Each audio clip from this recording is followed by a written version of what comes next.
Hey guys, so in this video we're going to be talking about keybinds, but more specifically when and why you should change them.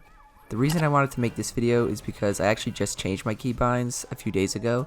I know what a lot of you are thinking, why the hell would I change my keybinds during the World Cup? There's some life-changing money on the line, and this moron Jerian is telling me to change my keybinds that I've been playing on for months. I know it may sound stupid, but I changed my keybinds and I honestly think a lot of you guys should, even with the World Cup going on. I'll get into what I changed and why I decided to change them in a little, but first let me put some timestamps on the screen now for everyone who asks. As always, feel free to skip around to whichever part you please, but the video is definitely better and more complete when you watch the whole thing through. Within each section, I'll try to incorporate my personal experiences and history of keybinds to help you guys understand how I design my newer ones. So with that being said, let's start with my general philosophy for optimizing your keybinds. My recommendation for having the best and most optimal keybinds is pretty simple.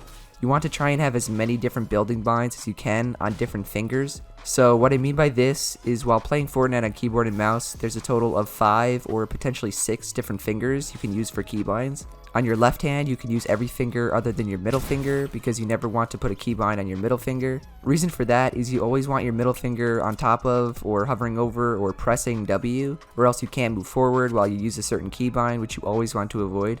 So on your left hand, you have your pinky, which you can use to hit buttons like shift and left control. You have your ring finger, which you can use to press buttons to the left of WASD, like Q, Z, 1, and 2. Then you have your index finger, which has the most dexterity because you use your pointer finger the most, along with your thumb in just general PC stuff, as well as life and outside gaming. Your index can press a ton of keys depending on how long it is, and cover most keys to the right side of WASD, like E, T, F, G, 3, 4, 5, and 6, and then maybe even C, X, and V. Those keys above your spacebar can also be pressed with your left thumb, along with your spacebar and left alt. Then you have your right hand, which you can use your right thumb to press mouse buttons on your mouse, and sometimes people bind stuff to scroll wheel or middle mouse button, which you can hit with your right index finger. So that's a total of 6 fingers, like I said. When we think about optimizing our keybinds this way, you're probably going to realize or start to think that maybe your keybinds aren't optimal because you have a lot of different keybinds on one finger, like your index finger. There are, and there always will be, outliers like Mongrel, who has all of his builds on his mouse, and Mr. Savage M, who only uses his index finger for all of his building binds. But having each building keybind on a different finger will technically always be faster. It's literally impossible for someone to press 3 different buttons with the same finger as fast as someone who can press 3 different keybinds with 3 different fingers. Literally, try it yourself, it's just not possible. In the case of Mongrel and Mr. Savage, it might not be a noticeable difference, but we're trying to be the fastest and the most optimal. I also think a lot of it is due to the 0.15 second turbo build feature that Fortnite has that slows down a lot of your fast building. So honestly, maybe if they took that out, then everyone would have to have different binds on different fingers. Anyways, if you want to look at an example of an extremely optimal set of keybinds, we should look no further than Tfue. This is honestly one of the reasons why I look up to Tfue so much and why I think he deserves all the praise that he gets. Tfue changed his keybinds back in like June or July of last year. This was after the summer skirmish, after a ton of well-known pro players actually changed their keybinds too, because they kind of realized how unoptimal theirs were. A really popular set of keybinds during this time was ZXCV, because Myth had it, and a ton of people just copied Myth. The reason that Myth chose them was because they're literally just all next to each other on the keyboard. If you look, they're above your spacebar, and they're all right next to each other. Basically, most of them either copied pro players that they liked, or when they first started playing Fortnite, they just chose random keybinds they could hit or used in other games because they didn't realize how important building would become. Then, after the summer skirmish, when a lot of these established pros didn't place as well as they'd like and they were getting beaten by other guys, they looked at who was doing well, like Team Liquid. They all kind of realized that a lot of their problems came from their keybinds and the fact that they were pressing all of them with one finger or that they weren't as comfortable as they'd like. So a bunch of them, including Tfue, changed their keybinds entirely. Tfue probably made the most optimal keybinds you can find around. Tfue has each building bind and edit on a different finger. He has C for his wall, which he hits with his left hand thumb, E for his floors, which he hits with his index finger for his left hand, Q for ramps, which he hits with his ring finger, cones on his mouse button, which he hits with his right hand thumb, and then edit with V, which he hits again with his left thumb. Tfue also does a really good job in having important keybinds that you need to strafe with on fingers that don't touch WASD. So WASD are your movement keys to go left, right, backwards, and forwards, and the fingers that touch those are your index, your ring, and your middle finger.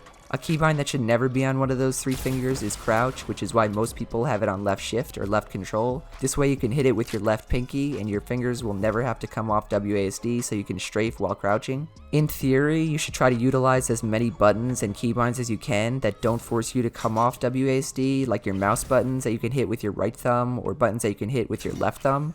Tfu's edit allows him to strafe back and forth with V, and he never has to let go of WASD while editing because he uses his left thumb, and this is much more useful than you would ever think. But again, don't put all of your keybinds on your left pinky or your thumbs because you don't want to let go of WASD. Just make sure that crouch is. I think it's pretty apparent and obvious why having optimal and comfortable keybinds is important. You'll build faster, pull off edits quickly, and just make plays smoother. Those are 2 of the many reasons why I think you should switch your keybinds. Last week, I changed my edit bind from C to E, my cone from X to left alt, and my interact key from E to mouse wheel up. I did it mainly because of the 2 reasons I just mentioned. I had my cone, floor, and edit keys all on the same finger, which was my left index finger, and it just wasn't comfortable for me to use them all together and then hit C for edit. Sometimes I tried to make a quick play and a quick edit and I'd misclick, or it just felt really bad and awkward to pull off. After playing on my new keybinds for a day and using E to edit, I could tell they were much better and more comfortable. E for edit feels so good, and I wanted to use it mainly because I think it's a waste to use such a good keybind and accessible keybind for only opening chests.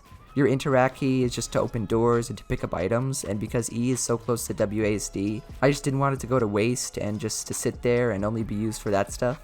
I also changed my keybinds because I wanted a new and fun challenge. Fortnite for me personally is pretty boring right now. I wanted to try and challenge myself and see how quickly I could get used to my new binds, and for the first time in a while, I actually wanted to go and play Fortnite. I was excited to practice and get better using my new keybinds, and funnily enough, after like 2 days or 3 days of playing an hour or 2, I'm actually better than I ever was with my old keybinds. I think it's because they're just so much better and more optimal than my old ones. After playing 8 months of my old edit, cone, and interact keys, somehow I'm better and more comfortable on my new ones after 3 days. If you're looking for something new to do in Fortnite, fool around with new keybinds that you've always wanted to try out. The challenge itself is really fun, but also knowing how much better you'll get in the long run makes it way worth it. When you first switch keybinds, you'll mess up, you'll misclick, and want to go back to your old ones because you're just not used to the new ones. I was there too when I first switched for maybe like the first 30 minutes or an hour. With the World Cup and making videos for you guys, I wasn't sure if I had enough time to make the switch and get back to how good I was on my old keybinds. There's no getting around it though. At first you will be bad, but think of it this way, you're taking 1 step back to go 2 steps forward. Trust me when I say this, if your keybinds aren't comfortable or optimal like we discussed in the previous section, or maybe you're just bored with the game, change your keybinds. It really is amazing and is fun to do. If you're motivated and ready to change your keybinds now, definitely go and check out my ultimate keybind guide. I basically go over popular keybinds for each build or important action like editing and building. The most important takeaway from that video is that you need to find what's comfortable for you. Don't go and copy my keybinds or anyone else's keybinds. Does Tfu have really optimal keybinds? Yes, but does that mean you should go and copy them? Hell no. Use what you prefer and what's comfortable for you. We all have different hand sizes and different finger lengths and keybinds we do and don't prefer. Also, don't be afraid to use weird or unorthodox keybinds. Just because your favorite pro player doesn't use caps lock as a keybind doesn't mean that you shouldn't. If you can easily hit a keybind and it's really comfortable for you, then use it. You'll find as you're looking for new keybinds that everyone rests their hands on their keyboard differently or tilts their keyboard differently. Tfu and Poach, for example, both tilt their keyboard vertically so they can reach a lot more keybinds with their thumbs. Personally, I keep my keyboard horizontal, or maybe like 5 degrees tilted, so I hit C with my index finger while Tfu hits it with his thumb. Some people have long fingers and can hit the F keys that are above your number keys, like Ghost Wifo. Ghost Wifo is one of the fastest and most insane builders in the world, yet he's still on default keybinds from when the game first came out. I literally can't even reach my F keys, yet that's what Wifo uses, and obviously it works for him because he would smack me in a build fight. Could he, in theory, switch them and make them more optimal? 100% yeah, but would it make a huge difference? Probably not, because of how much he practices and how good he is as a pro player. You have to realize pros play for like 8 to 10 hours a day and they're always build fighting and practicing. Why I think all you guys should change your keybinds though is because I don't think anyone who watches my video is a pro player. So I recommend changing your keybinds to make them as optimal as possible. It's a lot easier to get used to keybinds that are optimal and more comfortable and accessible to you guys than to practice uncomfortable keybinds that you hit all with 1 finger. To get used to your new keybinds, just try and practice and use them as much as possible. go into creative and 1v1 your friends in build battles, load up edit courses and practice your new edit key, or just go into a blank world in creative and build like a madman. You should be able to feel the difference in how comfortable you are with your keybinds, so don't force yourself onto something that you're not actually comfortable with because you want to try to be as optimal as possible. So if you really hate using your ring finger and you just can't do it, or you can't reach a certain key with that finger, don't force yourself to use it just because I said so. In the end, how much practice and how comfortable you are on your set of keybinds will win out. So to sum up everything that I covered, the most optimal keybinds you can get utilize a different finger for each building bind. The more optimal your keybinds are, the faster your building will be and the better you'll be overall. If your keybinds are uncomfortable or unoptimal, I definitely suggest trying out new ones. Using your new keybinds is frustrating at first, but let me tell you, it does pay off in the long run and is surprisingly fun.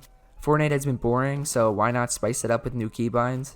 Lastly, just practice and get comfortable with them. Don't force yourself onto keybinds you don't like because technically they're more optimal. So if you enjoyed this video and are going to change your keybinds, be sure to leave a like, subscribe to the channel, and to turn on post notifications. I appreciate each and every one of you using my code. Remember, I'm going to do a Ducky12 mini giveaway at 10k supporters, and we're like 60% of the way there. So get everyone to use my code Jerian. Otherwise, that's it from me, and I'll see you guys in the next one. Later.